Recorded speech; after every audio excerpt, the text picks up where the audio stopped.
Thanks everyone for joining us today. I think we've got a great panel up here, and I want you to mostly hear from that panel today, but I'm going to do a little bit of a brief intro and sort of set the stage for what we're going to talk about.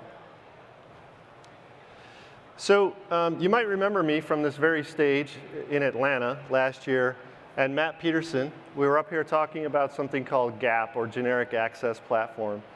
And in a nutshell, GAP is a standardized modular enclosure to house next generation access nodes. And it's also a work item in an SCTE working group. So standardized, modular, next gen access, and part of a standards working group in SCTE. I'm going to leave it at that, and the panel will fill you in on some of the details here in a minute. So taking a look back at last year, essentially what I told you then is, or what we had then, was essentially a GAP proposal. Because at that time, at that point in time, that's as far as GAP had progressed. It was a concept, it was to a point where we could put forth a proposal for how you would implement this standardized modular node. And for those of you who are here and have really good memories, you might remember that I talked about a lid half that was, I was calling it an intelligent half. It had a base that was power and interface half. And I mentioned that, yeah, we envisioned that each half would be modular but different because of the different types of components that you need to deal with inside of these nodes. So let's take a look at how we've evolved the specification since then. Well, generally, we've evolved along those lines. We still envision the lid and the base being distinct, modular but distinct. We envision that the lid is going to be primarily for application modules, and that it will have an option for either a low speed or a high speed backplane. And one thing that has changed is we now are looking at compute as a module, whereas last year I was talking about compute as part of the high-speed backplane. And I think compute as a module makes a lot more sense for a lot of reasons. So I think we got that one right in the work group.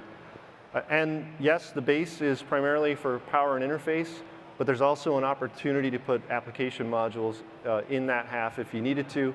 And that would apply for, you know, like optical use cases as an example, or possibly wireless, where you have to connect to an external antenna. So generally, we've evolved along those lines, along the lines of the proposal we put forth last year. A couple other things have changed. The work group now consists of over 100 individuals, and we've made a tremendous amount of progress on the specification itself. And I think now we are very much multi-access. You know, we've always talked about the fact that one of the goals with GAP is to house different types of access technologies, but now I think we've got the representatives in the work group who have experience in those areas, like wireless, like optical, and they're bringing their expertise to the specification as well. So again, tremendous progress. What we've also progressed to is we've progressed to a prototype. And a subset of the companies that are up here with me on stage today, got together and decided to build an actual functional prototype of a GAP module. And we did just that. And you can see this on the show floor in 3 different spots, which I will talk about after the panel session. I'll tell you exactly where you can go see these. But what we put together is essentially a DAA node that has fully functional RF modules, power supplies. It's got a high-speed backplane, PCI Express backplane. It has an RPD module, and it has an Intel Xeon D-based compute module. And the companies that you see on the bottom came together to put that prototype together. So talk about a multi-vendor effort coming together. So it's really great to see. With that, I'm going to basically switch gears here and ask some questions of our panel. So first of all, who do we have up here? So we've got Matt Peterson, who's VP of Access Architecture at Charter. We've got Elad Blatt, who is Chief Strategy and Business Development Officer at Silicom. We've got George Goncalves from AOI, who's a Business Development Director there. We've got Sean Welsh from Cisco, who's Vice President and General Manager of Cable Access. And last but not least, we've got Jay Lee, who's the CTO of ATX. So I'm going to start with Matt. So Matt, why GAP? What problems did you guys see, or do you see that GAP can help solve? Yeah, I think a lot of problems that we've encountered over the last couple of years is anytime we have new technologies that we want to go and deploy, companies come with us with that new technology. They have a new node housing for that technology. And new companies that are trying to make an entrance into cable really struggle on getting the enclosure, the thermals, the powering right, and being able to meet like IP68 specifications. It seems like they really struggled with that. So having a standardized node housing, having a platform where get the companies out of focusing on the actual enclosure itself, but more so on what they really do well. Have them focus on the technologies that could actually get plugged into that, and really reduce the development cycles for us and help us increase our deployment times. Okay, all right. So Jay, I'm going to go all the way to the other end. So Jay from ATX, so along those lines, what is the GAP specification, what is it specifying and what is it not specifying? Sure. So along the lines of what Matt was saying, it's important that we define an environment where application modules can be plugged into this platform. So key elements that we're defining are the housing. Lots of design details go into the housing, the associated thermal profile with the housing, as well as all of the electromechanical interfaces for application modules to plug into the platform. And then the last piece is the management infrastructure within the platform itself. Okay, so what's it not going to define is the functionality of any of the modules. So that's the part that's going to be left to vendor ingenuity. Okay. Okay, so no functionality. That's, as you said, it could, whatever tomorrow's access technology is. But Matt, maybe you can fill us in. What are some of the top use cases that you envision? Yeah, some of the technologies that I envision, you could have an RMD, sort of a remote MAC-PHY device as a module being plugged into the GAP. CBRS could be a module that gets plugged into the GAP, Wi-Fi, remote OLT. So a lot of these are technologies that we deploy today in discrete components. Mm-hmm. And so, the list could go on, right? I mean, you could have a compute module, or you could have, if you need some sort of field aggregation module, you could have an Ethernet aggregation module as well. So these are some of the low-hanging fruit that we see. Okay, great.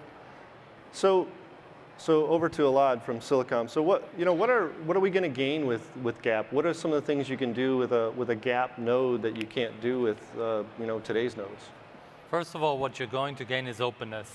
It's fully modular, so you're looking at something which is just like the Lego approach, meaning you can pick your pieces, they all fit together, they have to fit together, that's what's beautiful about it, and you can pick and choose if it's to debug, if it's to progress with technology, as Matt said, or if it's just to add another element that you were missing during the growth of your business. So you can start with something which is completely empty and start building it up and scaling up.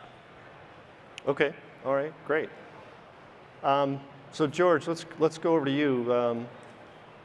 Maybe you could walk us through a little bit of the sort of the internal architecture. How does the GAP enclosure accommodate cooling that we're going to need for some of today's kind of high-powered electronics?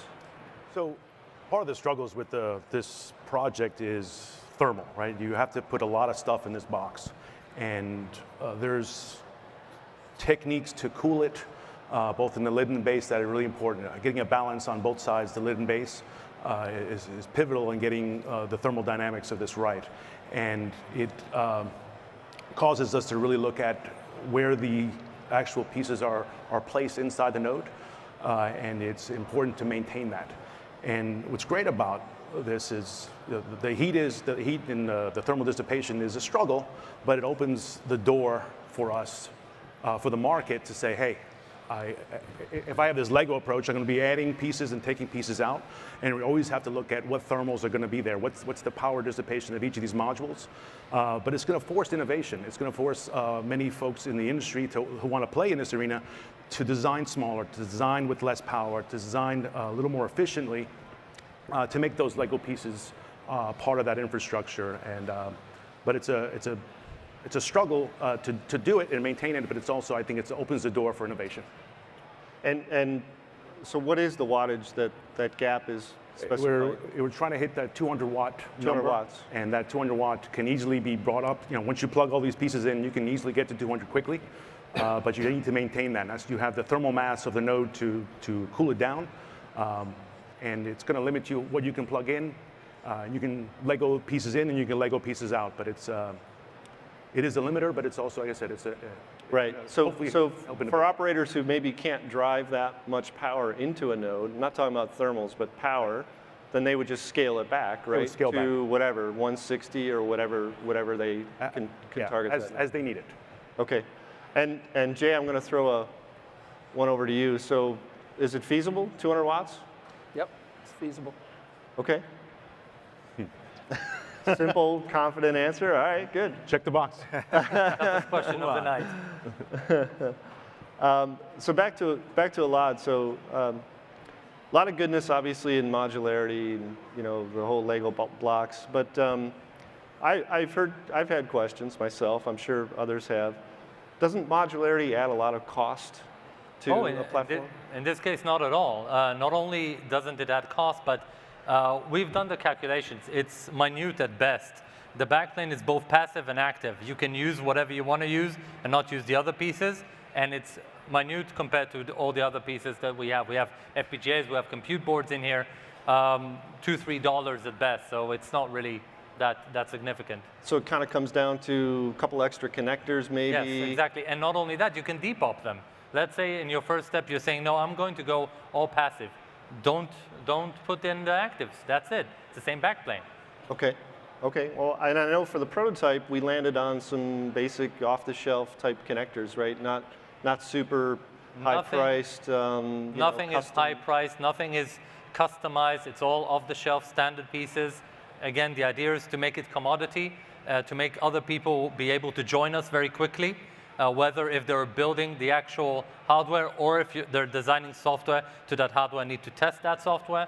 We're doing everything we can to open the door to as many participants as we can, from the VNFs to the actual hardware manufacturers. Okay. So Jay, what about the base side, the RF modularity, like let's say versus a tray solution as an example? So good point, and definitely worth addressing, because I would think some of the immediate term use cases for GAP will be RPD or remote MAC based. So the RF section of the node will become of the GAP platform will become a very important element. We've run the numbers, and from what we can see, a fully loaded platform with RPD application module, all 4 RF modules in the platform, and I mean there's a single-digit premium over a tray. That's for sure. But the modularity brings a lot of advantages. Number one is in situations where all 4 node ports aren't utilized, you remove one module and you're on a equal cost basis with the tray platform. Number two is it allows you to separate the AC and the RF distribution within the platform, which is valuable. And then number three, just simply from a maintenance standpoint, if one port of your node goes down, you can address that and plug in a new module. You don't have to remove an entire tray to perform an upgrade, and which is obviously disruptive to customers. So. Okay, great. So a slight cost adder, but not a deal breaker. From just kind of net that out, right? Got to ask Matt that question. Okay, well, let me switch gears a little bit. Sean, let's start with you, and then if others want to chime in on this one as well. From a vendor perspective, from your perspective, is GAP more of a threat or an opportunity? I think it's clearly an opportunity, to be sure. First of all, before I go into explaining my position on this, is I want to thank all the collaborators here on on the panel for putting together the demos and actually showing the reality of this technology. Swing by our booth and all our other partners here. Swing by their booth and take a look at it. It is really, really, really cool stuff, and it is true innovation in demonstration form. So. The opportunities here are immense. Obviously, a platform which can, house a general purpose compute device can run practically any workload. Now, the optionality that comes along with it in terms of running those workloads are down to the operator and what they want to choose to put into the network. The flexibility of the access technologies in and of themselves. So there are some really, really powerful benefits that come along with this, and we think the opportunity is immense. It also allows vendors to really pick their spot and to make the investments that they need to around the areas where they can create competitive differentiation and bring the most value to our customer community. And Alad, not to speak on your behalf, but I know Silicom has a lot of expertise in compute boards, and you were able to very quickly bring that expertise into our prototype, right? Yeah, definitely. I think we see the ease of use and the ease of design for such a platform, not only going to next generations of Intel very quickly and very easily, but also offering more and more interconnect between the pieces. If you've got FPGAs, which are moving very fast. I think Sean's point is very important. Time to market is shortened considerably. You're talking about software that could be uploaded to a device immediately. So instead of going through the whole 9 yards, you have a very short cycle. You program, you set it up, and you're ready to go. Yeah, absolutely. And actually, the prototype demonstrated that very well, because some of the things we were able to do, first of all, the final integration of the prototype was a total of 10 days. So it was 10 days from the time that we had actual hardware on the compute side anyway, until the show. But the teams were able to start way ahead of that because they were able to use servers and labs that represented that compute platform to get some of the other software components and together and all that sort of thing. So from my perspective as well, time to market, shortening that time to market is just a tremendous, tremendous opportunity. And then I think the fact that we've got five different companies contributing their core competencies and just their core competencies, so again, not to speak for you a lot, but I would venture to say if you had to build a node housing, that in addition to a compute module, this probably would not have come together quite as quickly as it all did. Right? You want to use the best pieces and the best partners for each part.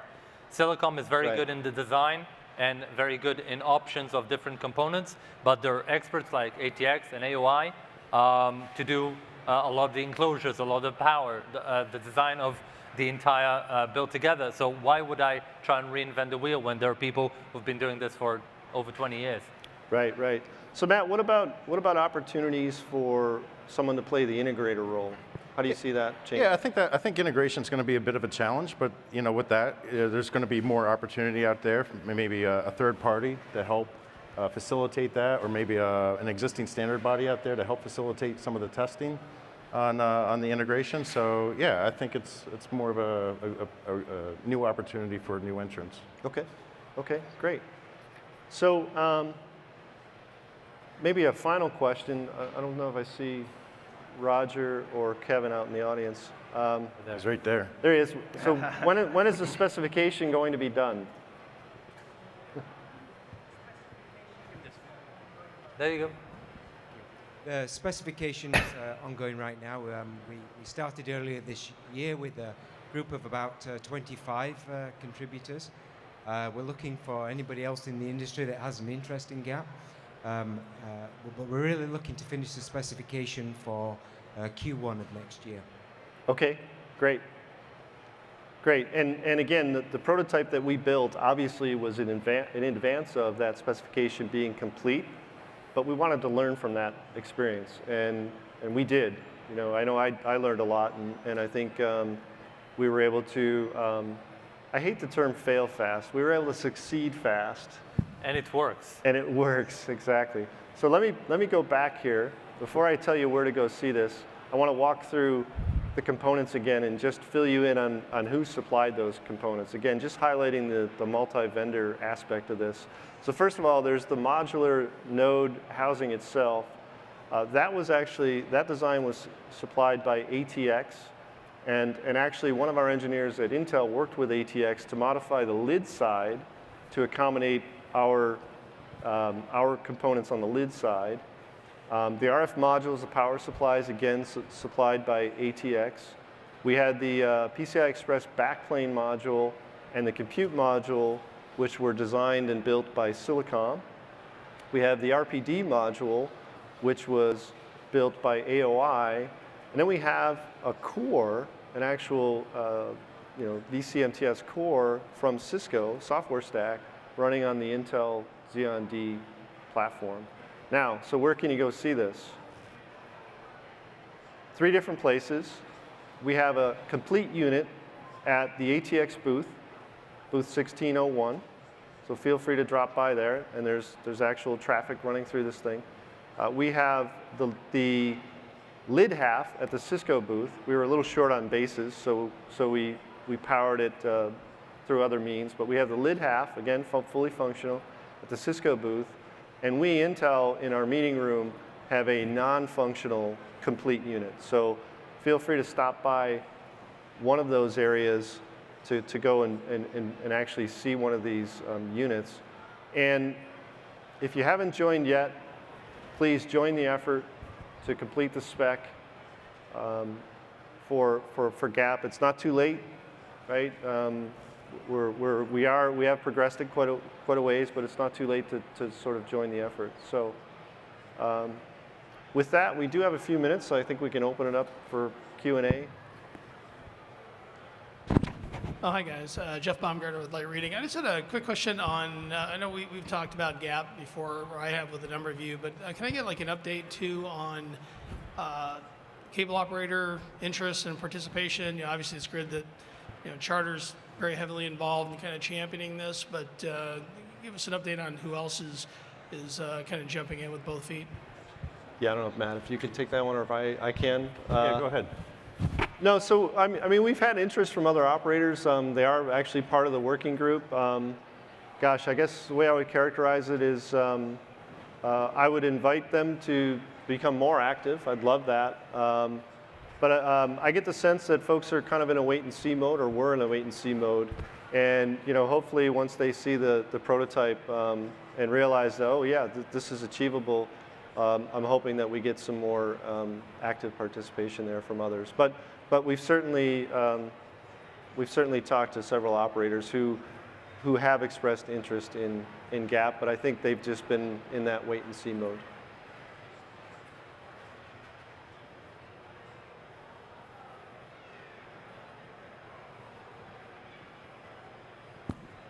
Sounds like you're hiring. Any other questions in the audience?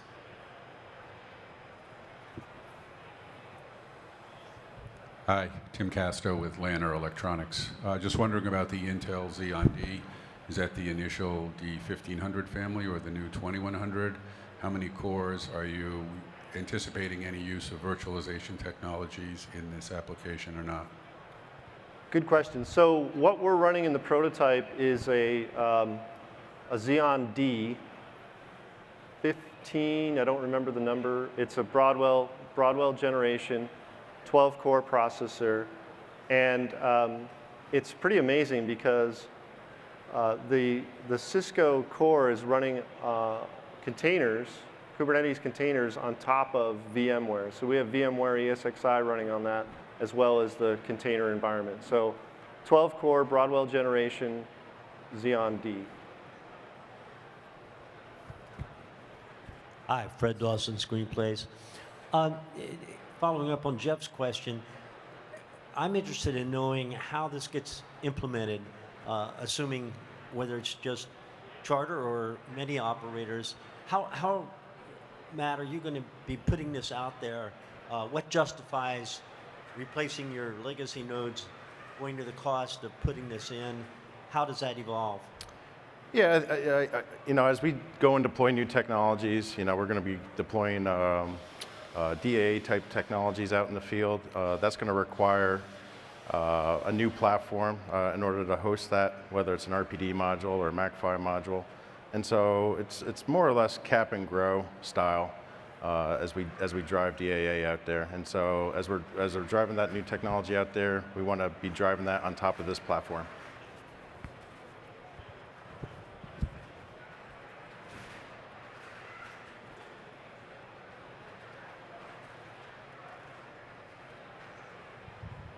Hi, Marco from ABB Technical Marketing. When you look at the nodes from a historical perspective, could you talk about the thermal challenges? Sure, I could take that. I mean, I think a lot of the legacy node platforms that exist in today's networks, they weren't designed to dissipate the amounts of power that we're now consuming. Definitely, they are significantly less than the 200 watt target that we're talking about for GAP. Is that? Yeah, and one of the ways that GAP is addressing that is basically the orientation of the modules, especially on the lid side, right? So you saw that back plane. Essentially what happens is the modules plug into the back plane, and they have plenty of area underneath to contact the housing. So that's the critical part. You need to come in contact with, essentially, with your cooling solution, which is the actual hunk of metal, right?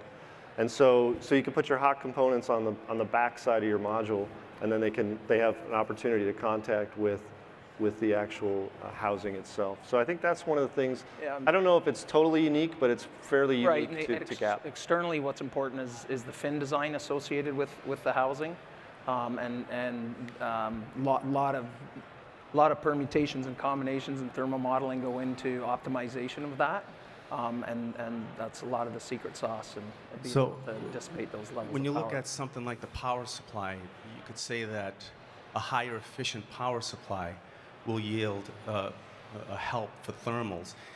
Anything else electrically going on within the node that has evolved for the help toward the thermal load? Sure. I mean, we're always driving efficiencies in power supplies.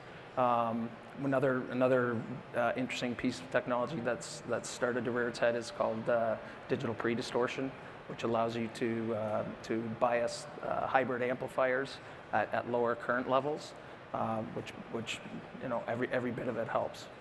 Sean, you have anything to? Yeah, and I would say, as it relates to general compute modules, optimizing the code structure to, turn off cores, to flex memory utilization and footprint, and that would be value add in the compute modules themselves to really take that footprint down to a reasonable level to basically fit inside the thermal envelope.